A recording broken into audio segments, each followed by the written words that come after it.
You guys ready to do the bad one? I'm ready to get through it as quick as possible. All right. This podcast is not suitable for children or those who are easily disturbed. Spoiler warning for whatever is in the title of this episode. And now for the obligatory socials. Please like, share and subscribe. You can find the podcast on Twitter at HorrorPod69. You can also follow us on Facebook, Instagram, Slasher and Goodreads. Become part of the Disturbed community by asking for the Facebook group and Discord links. Send dick pics to the Horror of Babylon podcast at gmail.com. Support the show at patreon.com/the Horror of Babylon.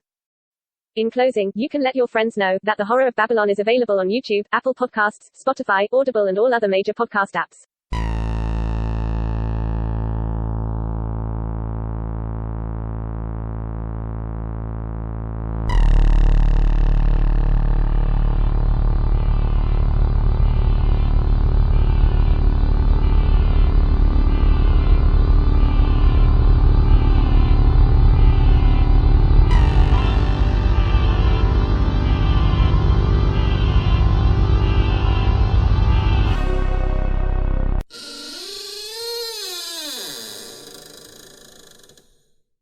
Welcome to episode 118 of the Horror of Babylon, where we discuss Sleepy Hollow.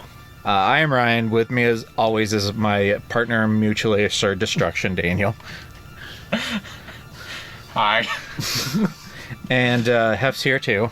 I'm saying Sleepy Hollow for the rest of the thing, just to be a dick. I don't know if this one deserves it. This thing deserves a lot of things. Mainly, I think this movie needs to be decapitated and buried in the woods, but... No, it'll come back. No, please don't come back! But speaking of people who I wouldn't mind if they came back, thank you to Abigail the First, Breaker of Chains, Mother of Dragons, and... Logan, the Full Metal Patron, and Ben the Fourth, the Patron of Hope, and Mia the Fifth, the Waymaker. She makes it Ichabod Queen. And thank you. The fucking arm movements he just did, like when he's riding the horse. And thank you to Four Horsemen. Thank you to the four. He's got a mouthful of 6 inches of 6 inches of snow. This movie would be so much better for Bing Crosby. Thank you to the four headless horsemen of comics and gaming. Their names are Itchy, Sleepy, Horny, and Doc. Which one am I? You can visit Four Horsemen at the Morgantown Mall, Morgantown, West Virginia, the Mall at Robinson, Pittsburgh, Pennsylvania. You can shop online at fourhorsemen.tcgplayerpro.com. By the way, I've been giving the wrong address for like 2 years. What if people have actually been trying to go? Well, that's the thing. Not a lot of people listen to this, so I think that's a small risk. Well, if you do go there, make sure to tell them that we sent you. And thank you to the proprietor of the store. His name is Ronald III Grant. I have a hole in my Darth Vader sock! This is the second worst thing to happen tonight. The first worst thing was finishing this movie. Yes. The third thing was the late burger. Yeah. Oh, wait, no, that burger should be number one. Yeah. We would have been done by now if that burger hadn't been late. Trigger warning, Daniel. What's our trigger warning? Tim Burton. Our history... I don't know, my trigger warning was thinking Narcissa Malfoy was hot. Is that who that was? That is 100% who that was. Oh, so I tried to get Emma to watch this, and I said there's 4 people from Harry Potter in this movie. And I was going over the cast, and I was like, 1, 2, 3. No, I swear there's 4. 1, 2, 3. Who's the 4th one? 1, 2, 3. And I couldn't figure it out, but that's... Yeah. Okay. All right. Our history was Sleepy Hollow, Daniel. I watched it a lot as but I was youngish. I'm old now, so dates are hard. Oh, I imagine that means in more than one way, too. Yeah. Yeah. I watched it once in high school, and I remember liking it. As I sat down to watch it this time, I remembered zero of this movie except for one thing. I remembered the courtroom scene with Christopher Lee. That was the only thing I remembered. I always remember the Iron Maiden scene, and we talk about romanticization a lot, and that's like a scene that always freaks me out, like in my mind. Mm-hmm. But then when you actually sit and watch the movie, I'm like, why did this creep me out? Yeah. Hef, your history with Sleepy Hollow? This one, my mom watched it a lot. She's a real big Johnny Depp fan. So this was one of the... there's like 4 movies she plays in cycles. What are they? This one, The Mummy with Brendan Fraser. All right. It's Matthew McConaughey. I think it's called Fool's Gold. Ooh. With Kate Upton? Matthew No, whoever the blonde girl, the blonde Kate person. Katie Hudson. Kate Hudson, I think. Yeah, Kate Hudson. Yeah, that one, and oh shit, what's the 4th one? Eclectic taste. Is your mom single? No. I'm not gonna say that. There's a 4th one in there somewhere that she always has on repeat at some point. Teddy Ruxpin. No, God damn it. I can't. It's The Eye of the Nile? No, the witch. It's got witches. Season of the Witch? Practical Magic. Hocus Pocus? Practical Magic. Oh, I don't know what that one is. It's got Sandra Bullock and Nicole. It's the only Kidman. one of these I haven't seen. Yeah. It's a very female movie. Okay. So your mom watched... Yeah. So I've seen pieces of this multiple times, but I never actually like sat down with her and watched it. So this is my You're first... a bad son. Yeah, that's not true. I'm a grown man. I won't accept that. Okay.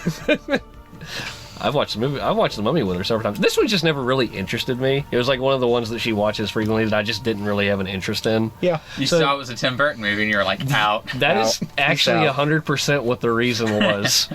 In fact, fun fact, my favorite Tim Burton movie is Big Fish. My favorite is Pee-wee's Big Adventure.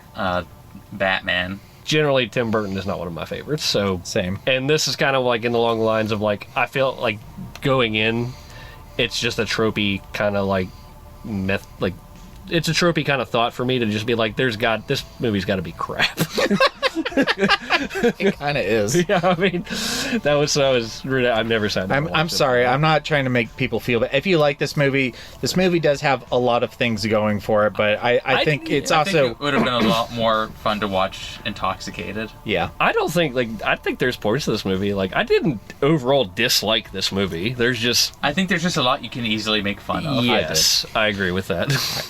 The vampire's a pure myth, superstition. I may be able to bring you proof that the superstition of yesterday can become the scientific reality of today. November 17th, 1999 is, of course, directed by Tim Burton, who I'm not going to list out his filmography, because if you don't know, then what are you even doing? Is it a goth movie? There you go. It was written by Andrew Kevin Walker, who also wrote Seven and The Wolfman. 7? Holy shit. That's like one of the best psychological thrillers ever written. It is loosely based on Washington Irving's short story, The Legend of Sleepy Hollow. I feel like if you changed 1 or 2 names in this, it could just have been its own thing. Yeah. I think if you change the word loosely to any other word, it's just an outright lie.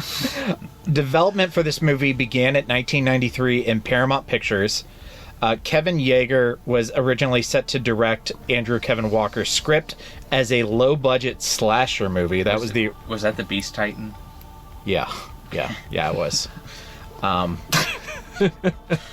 Disagreement with Paramount resulted in Yeager being demoted from director to prosthetic makeup designer. What the fuck? I want to know how that works in Hollywood. Kevin, was a makeup artist on Tales from the Crypt. Okay. And then he's like, all right, we'll give you a try as a director.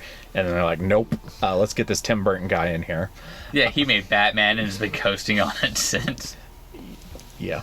This movie was filmed between November of 98 and May of 99. It's an international co-production with Germany, so it is technically both an American and a German film. It had a reported budget of between $70 and $100 million and took in $207 million. So, typically Tim Burton's movies do very well. He has a very loyal audience.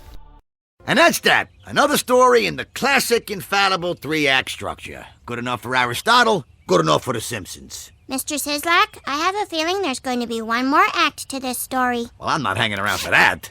4 acts. I forgot to write anything for structure and themes, so we'll talk about, is it a good adaptation? No, but was it trying to be an adaptation? No, because Tim Burton doesn't do adaptations. He takes something that people love and Tim Burton's it. He Burtonizes it. Yeah. This could not have been farther away from trying to say we're not the original Sleepy Hollow. His entire, this is my vision. This is my vision. His entire shtick is trying to turn Asperger's into heroes. Oh, like watches Alice in Wonderland and tell me that's not his theme. I didn't watch those either. Yeah, I liked it more than this, but I've heard good things. I guess it's basically the same with Ichabod Crane is basically the Mad Hatter. Look at his Johnny Depp's Willy Wonka. Yeah. It's the same thing. I think the theme is Tim Burton and Johnny Depp. I believe those are the themes. Okay. It's in every movie. They're coming to get you, Barbara. Characters. Johnny Depp as Ichabod. I'm not even going to say it because that's not Ichabod Crane. Not even close. It's Sherlock Holmes. He's Sherlock Holmes with Asperger's. I mean, I thought it was interesting to kind of like adjust a little bit because I mean, I do feel like that Ichabod Crane in modern day pictures just would not fly. I think it's okay to have a main character that you don't like. I also think it's okay, but I agree that most people probably wouldn't. I'll just tell you from my interaction with Zoomers that they are not on board with that even a little bit. Even if the point is you're not supposed to like them. Probably most millennials aren't too. Yeah, the younger millennials. Are we the younger millennials? Or are we the older millennials? I don't know. I don't know. I think it's like an ambiguous range. Like we're kind of in that weird. Like I didn't know until a few years ago that we were a millennial. Yeah. Because I've made jokes about millennials. Yeah, it's like, fuck, I am one. It's like from 85 to 99. It's like when you find out Bing Crosby's white. Like you just don't know sometimes. We got. I can't even say that he's more likable because I was just so completely irritated the entire time. He's just too like. He's more of a traditional, awkward. He's not a predator. His character was like I found him confusing most of the time. Like he didn't know what he was supposed to be, and that's what kind of took me out of it a lot. I'll tell you what this movie's problem, at least what I think this movie problem actually is, and it's part character and part themes. Probably just part story is like it sets itself up as a murder mystery. Mm-hmm. And then, like 1/4 the way through, they go, no, it's like 100% supernatural. Where I think it would have just worked better if they would have played it as Sherlock Holmes with the Sleepy Hollow setting. For me, what I like is the technical and production aspects of it, and what I don't like is the writing and the character aspects of it. Yeah, I think the writing is confused on what it wants to be. Most of the time. And there's also just like some logical leaps that I don't go on the journey with. Yeah. He comes to conclusions without a lot of data a lot. Yeah, he finds the body and there's no head. So, somebody stole the head and that's how they control him. Yeah. What's your evidence for that? I like whenever is like the accusation deal where he gets out he goes to whatever that guy is, and then he just starts like laying it all out, and he's just like, and this person knew about this person's pregnancy, and this person did this, and like he's like listing it all out like Sherlock Holmes. I'm watching this and being like, and I was supposed to pick up on that when? Because it really wants to be a murder mystery, it's just not written like one. There's also just it's written like a Tim Burton supernatural movie. There's also just like continuity things, like when Christina Ricci, so like after the big church scene, and he leaves. He's like, I'm done. She's the bad guy, and he leaves. I won't accuse her. Christina Ricci is at the Van Tassel house, and then the stepmom comes in and reveals that she's still alive. Ichabod Crane is in town, and he realizes what happened, and he jumps on the stagecoach to go. And then the stepmom takes Christina Ricci to the mill. Ichabod Crane doesn't go to the house. No, he goes straight to the mill. Like, how did he know? How did he know? It's because he went there and he he deduced based off of a slight footprint made of mud. Here's another one that drove me absolutely bananas. So they have that guard watchtower where, like, they have a guy there with a rifle pointing it at the woods in case the horseman comes out. Which, by the way, they shoot him 1,000 times in this movie and never stop trying to shoot him. But so and then, like, the sheep come running by, which is kind of creepy. I kind of liked. And the torches get blown out. And then the horseman comes out and, like, runs at the tower. They cut scenes. The next scene is that guy running through the woods. He's out of the Why'd tower. you leave the tower? Yeah. No, I grabbed that one too. Like, what the fuck? I watched this with Jackie, and that was one of those. Like, what the fuck are you doing out of the tower? Yeah, you were safe. You were good. This guy's a headless guy on a horse. You could have literally done nothing, and you would have been in better shape than you are right now. And then at the end of the movie, in the mill, you see the headless horseman climbing the mill like a monkey, and I'm like, oh, I guess he climbed the tower too. I mean, yeah, but I mean, how do you know that based on the way the scenes are cut? Yeah. Anyway, there's more characters, I guess. Okay. So Christina Ricci plays Katrina Van Tassel. Does she? About 50%. So I mean, I guess Katrina before wasn't much of a character. I'm gonna say that I love Christina Ricci.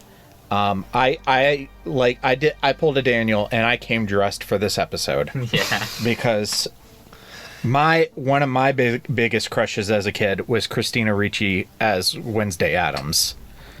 So I'm wearing my Wednesday Addams t-shirt tonight, which I normally only wear this shirt on Wednesdays. But I'm wearing it on a Friday as a special for tonight.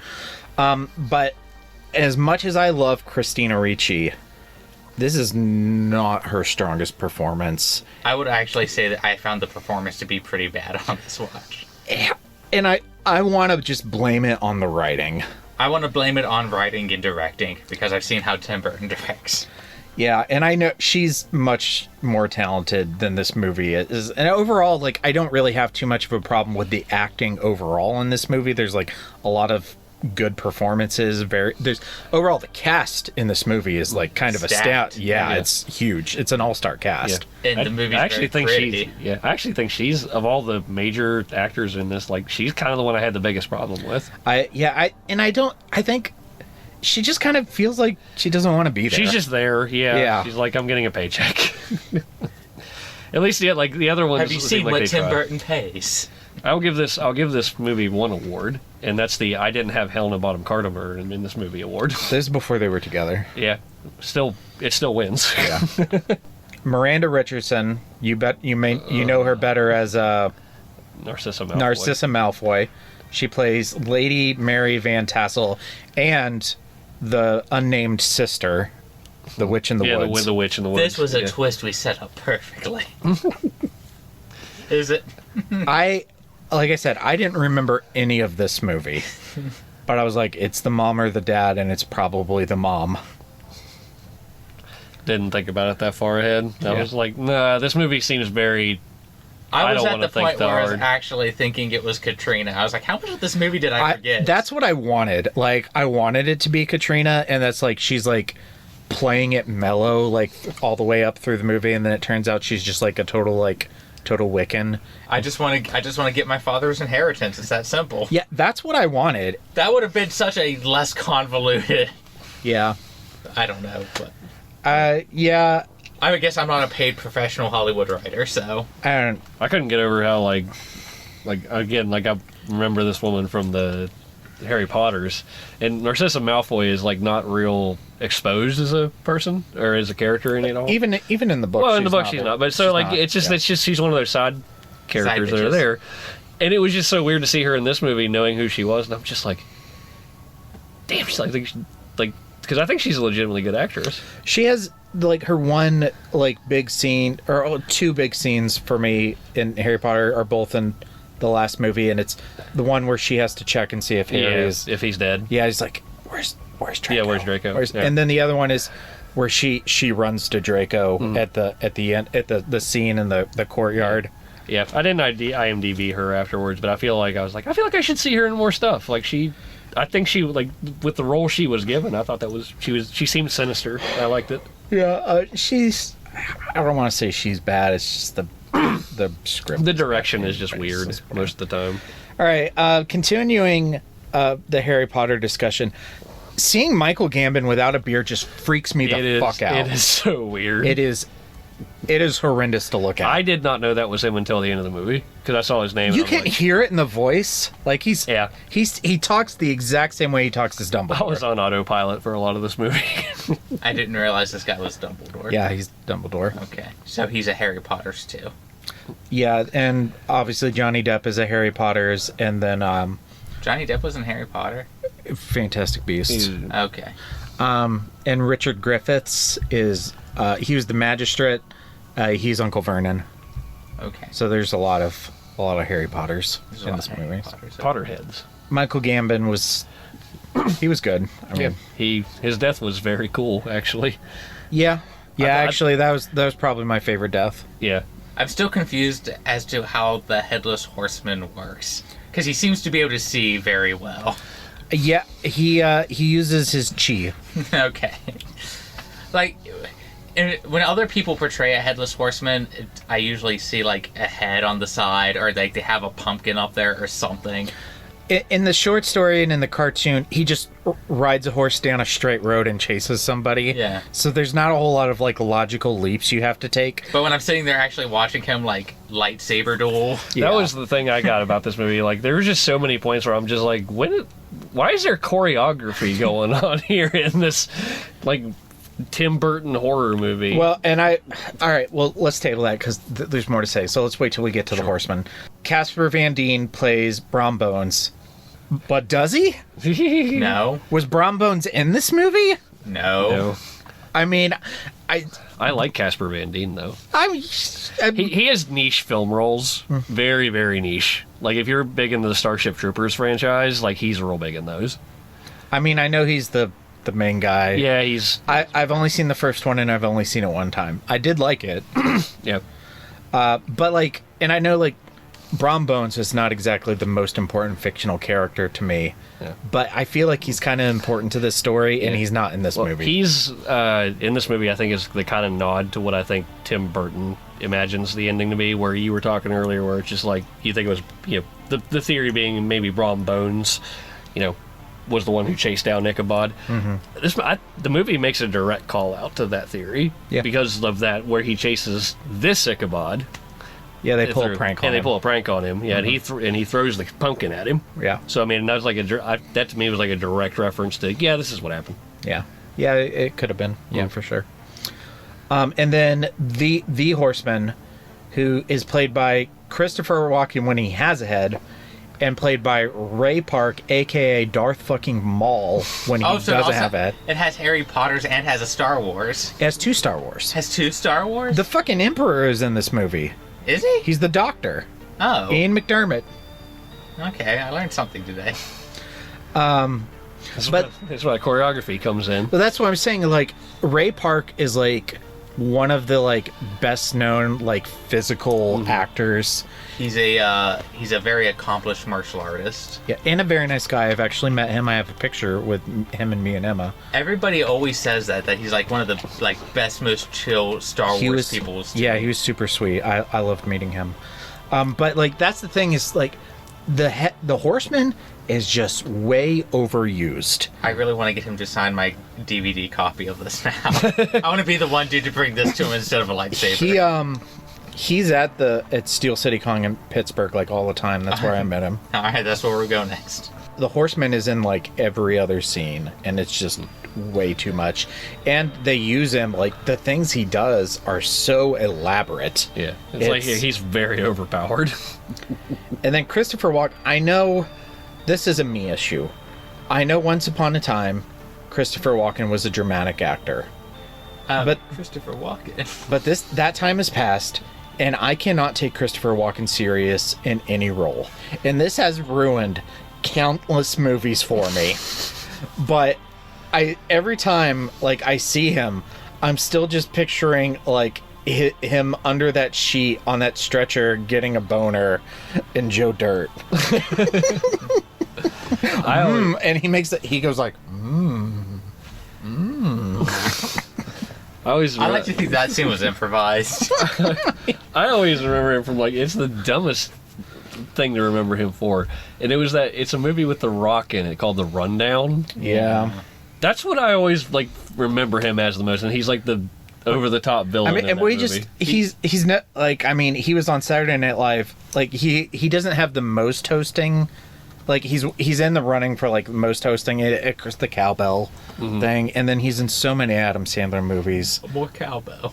Like, I just can't take him seriously. He's a walking meme. He's a joke. And, like, he's, like, the most, more people do impersonations of him than, like, anybody else. It's just, when I saw him on that horse and his teeth were sharpened into fangs. I am so scared. I just laughed. I thought it was so dumb. I'm sitting there watching him going, if you wanted this to be a comedy, you should have let him talk.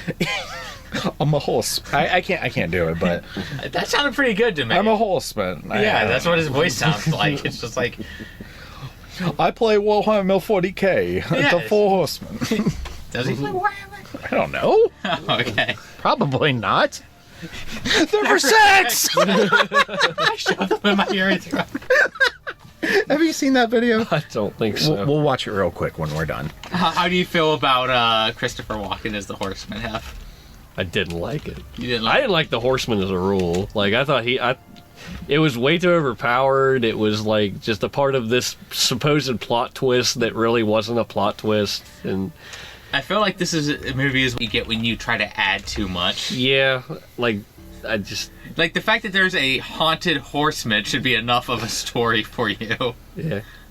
I don't know. Like, you choose, like, to me, you choose one of the two. You either choose the mystery route or you choose, like, the horror route, and this chose to try to do both and failed at both. Yeah, the Horseman itself was just goofy. And I'm like you, Walking at this point is just like, I just don't find him entertaining. I don't want to talk about all of these people, but just kind of shouting out Jeffrey Jones is the Reverend, Christopher Lee is the Burgermeister, Richard Griffins is the Magistrate, and Ian McDermott, fucking Palpatine as Dr. Lancaster. Just, like, an amazing supporting cast. They should have just dressed him up as the Emperor. Good. Unlimited power. Do it. Do it. Do it, Ichabod. Christopher Lee sends him away. It's just like... Oh, there's 3 Star Wars. Christopher Lee's also in Star Wars. Oh, yeah. He's Dooku, yeah. Dooku! The Koontz. That curved lightsaber. Yeah. That's how he holds his dick. Do it. I'm gonna. Okay. Kill you all! I'll drive you crazy, and I'll kill you all! I'm every nightmare you ever had. I am your worst dream come true. I'm everything you ever were afraid of. Scary shit. Is a movie scary? Yes. It's terrifying. I'm so scared. It's so scary. I was so scared that Christina Ricci's career would never recover. That last little dress at the end of the movie, like, I'm just like, I was like, Beetlejuice. Yeah, I know. It was like you stole that from the set of Beetlejuice. Hey, there's one I like. There's a few Burton movies I enjoy. I like Dark Shadows way more than I should. I haven't seen it. I'd say it's worth watching. Like, it's a little weird, but, like, it's also a Burton movie. Yeah, but I mean, it's also not. I don't think it's cringy weird. I guess is probably like the best way. Hands. Yeah, I think. Yeah, like Dark Shadows at least is. I don't feel like it's cringy weird. What's a worse combination than Tim Burton, Johnny Depp's, and Christina Ricci? Tim Burton, Johnny Depp's, and Winona Ryder. Okay, I'm sorry. All right. But just some of the things that I did enjoy. I like a lot of the production stuff. The music, yeah, of course, it's Danny Elfman. It's very good. The effects are not bad. The costumes, the set design, like the tree, just like the design of the tree. Like, even though a lot of Tim Burton movies look the same, they usually look good. Yeah, I think that's his strength and that's I think is also his issue is he will generally sacrifice story for style. Yeah, and like I like Zack Snyder. It's just Zack Snyder's Zack Snyder is about punching, and Tim Burton is about black clothes. Yeah. One's the jock version of this director, and one's the goth. Yeah. Jackie watched that Rebel Moon thing on Netflix, wherever like that. I've been afraid to watch it. I did not watch it. I did ask her. I was like, how was that? And she said, I just felt like I was being talked at for 2 hours. Was there anything in it? She's like, I have no idea what they said. And I was like, that sounds about on par for Snyder. He just talks at you for 2 hours. Snyder. I'm with you guys. I like I like this movie as far as the way it looks. Mm-hmm. I think it looks very nice and very classy. I like the town. Yes. Like Sleepy Hollow. It looks very dark and dreary. It's the type of town I want to live in. Yeah, I could live there. Do we have any places like this in West Virginia? No, I think that you would have to go to Finland, where it's someplace where it's like dark like half the year. I will move to Finland. Mm-hmm.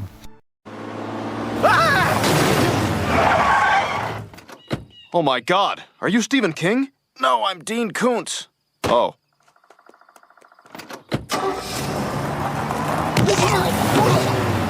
Kings and Koontz.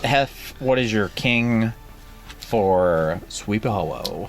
It's a tie between I like the production of this. I thought it looked very nice, very good, and Narcissa Malfoy being an absolute fox was not something I was ready for. Yeah, that was hot. Yeah, I'm like, all right, I'll give you a point. Yeah, that's and then it didn't help that Jeffrey Jones. And Jeffrey Jones, that was the biggest twist in the movie for me. When he goes, he turns around, I'm like, wow, that's what was scary. Gross. Fucking got me. I mean, no shade to you, Jeffrey Jones. Like, I'm not exactly Johnny Depp myself, but just damn, he was ravenous. I was not ready. Daniel, what is your king? The Iron Maiden scene, and that's because in 5 years I will forget this movie existed, but that scene will still stick in my brain somehow, because that's what happens. I guess mine is just like the design and of the movie, but also like just kind of the supporting cast, just all like the big names that are filling out these little roles. And your Koontz. The movie just was so goofy most of the time. Like I got a lot of tonal whiplash out of this movie just because like the movie tries to take itself so seriously. Yeah. And I just couldn't take it seriously most of the time. No, it would have been better if they made it more of a comedy and tried to lean into that more. Yeah. Or just went the other direction. Like this movie has the exact opposite problem of what I like Dark Shadows, because Dark Shadows leans into the comedy and the absurdity of what's going on, and this one doesn't. I feel like Beetlejuice is another good example. Yeah, like ones like that where they understand that what they're that's absurd. Yeah. Yeah, and then this one just can't do that. Mm-hmm. Oh, we're on Koontz. I zoned out.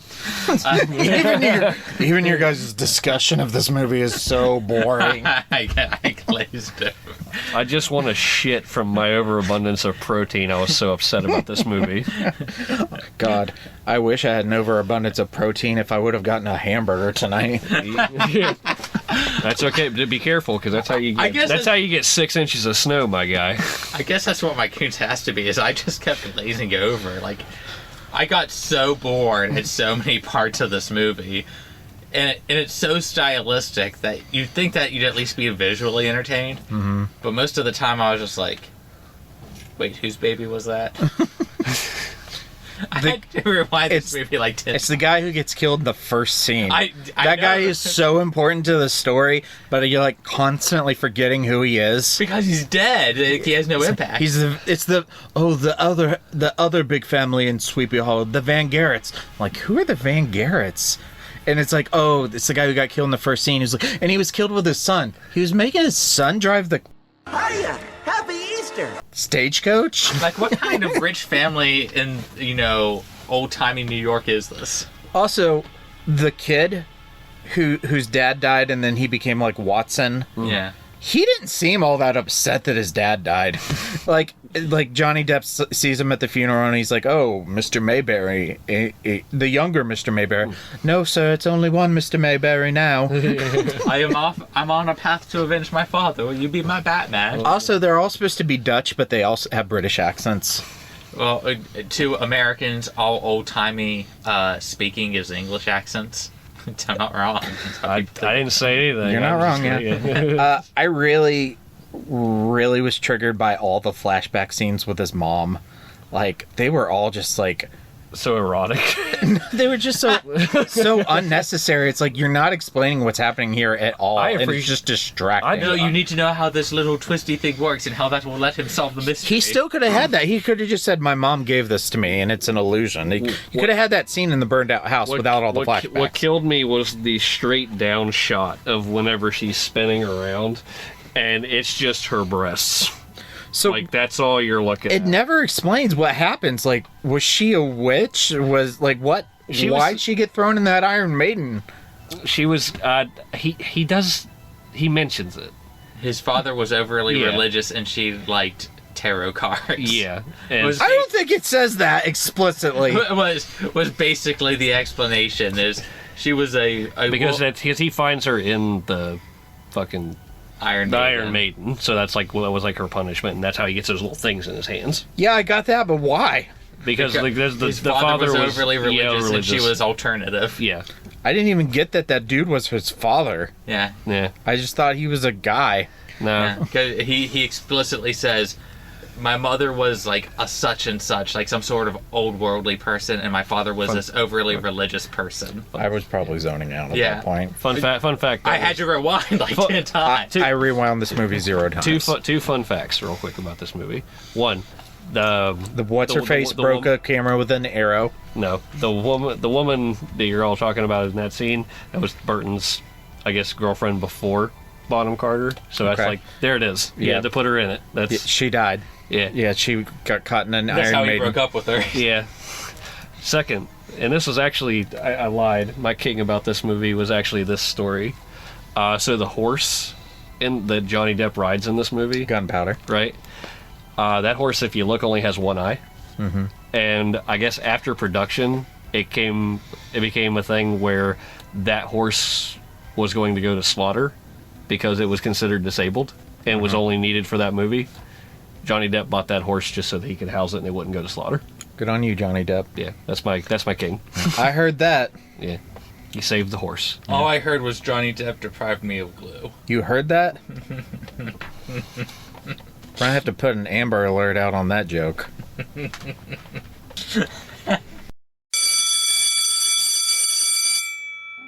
Homework. What classic story will Tim Burton ravage next? Tarzan. Okay. Tarzan will be played by Johnny Depp, who is an Aspergian jungle man, who is saved by the goth Jane. Okay. And the gorilla friend is played by Danny DeVito. I say Treasure Island. Helena Bonham Carter will be Long John Silver. I kind of want to see that. Yeah. And Johnny Depp will be Mr. Errol.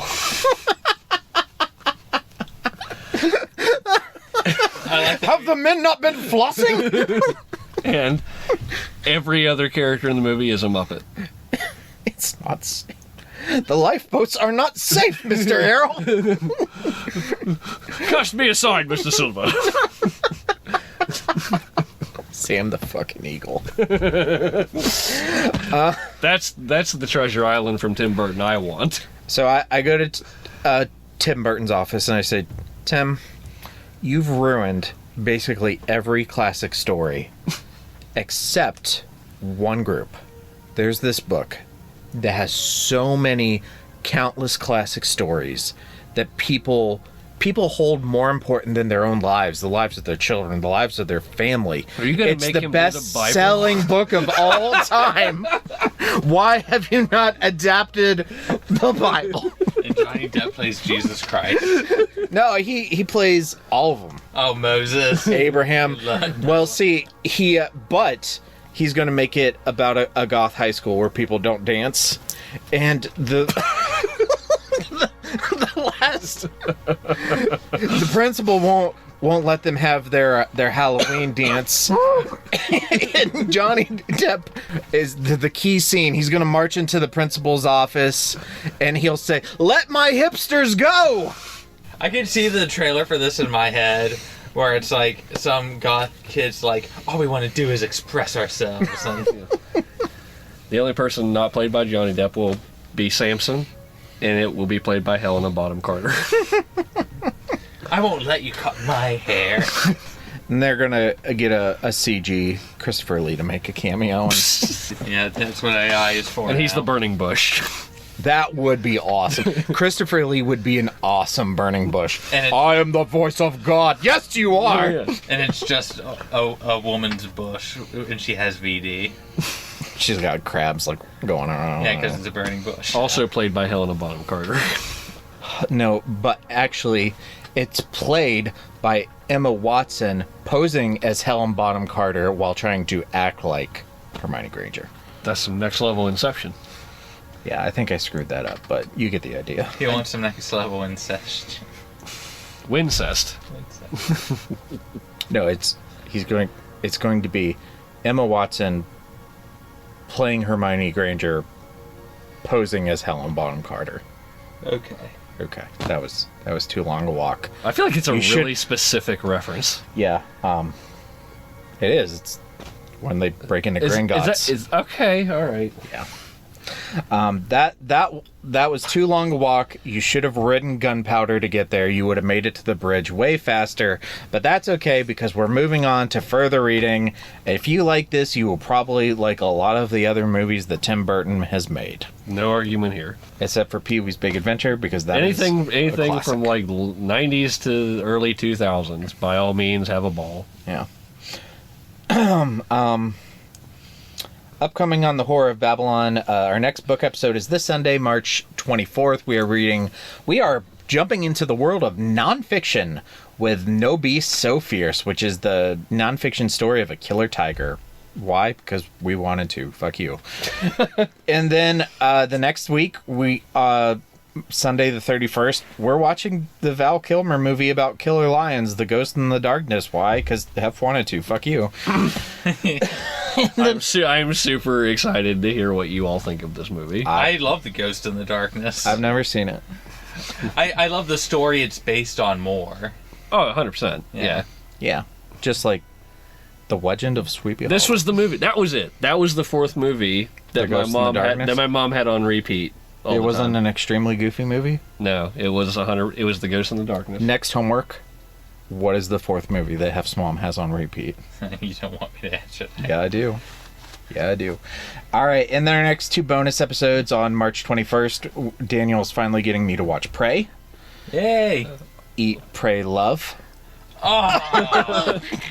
You activated my trap card! And Spellbinding Circle! Fucking Yu-Gi-Oh player. They don't give a damn about reading. Oh, I went into Four Horsemen last Saturday, and we're walking up to the store, and it's a Sunday. It's and you could smell them. No, that's why they moved locations. So we're walking up to the store, and like the people who like normally play D&D there on Sundays are playing at a table in front of the store in the mall. I'm like, that's not a good sign. Walk in there, and the store is just like elbows to assholes people, and I look in the back room and there's this huge banner that says Yu-Gi-Oh regionals. I'm like, let's go, we'll come back another day. I worked 2 of those as a buyer, so they put me behind the counter with a stack of cash and a laptop, and I just had to buy Yu-Gi-Oh cards, and those were the biggest events we ever hosted, like 300 plus Yu-Gi-Oh players. And it's just like, my blue-eyed white dragon has peanut butter on it. How much will you give me for it? I used to think Magic players were bad until I got Yu-Gi-Oh players who came in trying to play Magic. Yeah. And one of them came in wearing a fucking cape. Hold on. Let me get that peanut butter off. There you go. Were you there for the dude who wore the cape when we used to play at DNS? Yeah. Motherfucker. Just wearing a cape in public, man. I wish I could get one. It was the guy that had was it the bear costume? Or the bear, was the jacket. Yeah. I will take a bear costume. And his was on theme, though, because he played tribal bears. He played tribal bears in Legacy. See, what a goddamn savage. That's great. It was hilarious. He Like, he had it all out too. Like he had like Sylvan libraries and shit in there. The man went hard. How was the deck? I beat it. I don't know. I never played against. I imagine tribal bears. I remember hearing Legacy, but the two things I remember from that tournament was how excited he was to play against the bear guy, and the second was hearing the word ley lines from across the hall of about. I'm gonna start going to legacy tournaments covered in sores because I play pox. That was like your last match of the day too. I think was like it was one of the last. You ones, played ley. I just heard like ley lines from like across the tournament hall. Ley lines was my last one, yeah. Because it was so like I picked you out of. I was like the thousands of people there. Yeah, I think I heard you. Like I was on the other side of the convention hall, and I still heard you yell ley lines. Yeah. And then on Thursday the 28th, we are doing an interview with a very special soul. We're gonna go deep. And when you say special, I mean, I can't say it. I heard it. I heard it from here. I tried to say it. But slur. we are gonna interview Daniel, and by we I mean I. And because Hef won't be here. But don't worry, you'll get your chance with Hef. You'll get your chance. I'm gonna go deep on Daniel. I'm gonna 6 inches deep. 6 inches of snow. That's like half my boyfriend. And I'm gonna ask him. It's going to be an Ask Me Anything, except I get to ask everything. And speaking of anything and everything, thank you to our patrons, Abigail the First, Breaker of Chains, Mother of Dragons, and Logan, the Full Metal Patron, and Ben the Fourth, Patron of Hope, and Mia the Fifth, the Rainmaker. She makes it way. This is the longest of the three, and it's the worst. Like, why? Well, a lot of that was like us rambling, because we didn't want to talk about literally anything else. Tim Burton. And thank you to the 4 headless horsemen of the apocalypse. All right, thank you guys for watching Sleepy Hollow and recording with me tonight. I love you. I would do it every time. Thank you to our patrons. Stay tuned for our socials and stay scary. Stay scary. Stay scary, folks. And now for the obligatory socials. Please like, share, and subscribe. You can find the podcast on Twitter at HorrorPod69. You can also follow us on Facebook, Instagram, Slasher, and Goodreads. Become part of the Disturbed community by asking for the Facebook group and Discord links. Send dick pics to the Horror of Babylon podcast at gmail.com. Support the show at patreon.com/the Horror of Babylon. In closing, you can let your friends know that the Horror of Babylon is available on YouTube, Apple Podcasts, Spotify, Audible, and all other major podcast apps. Stay scary.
Tommy decided to let us vote on what the name of the monster was, and that's what won. What one?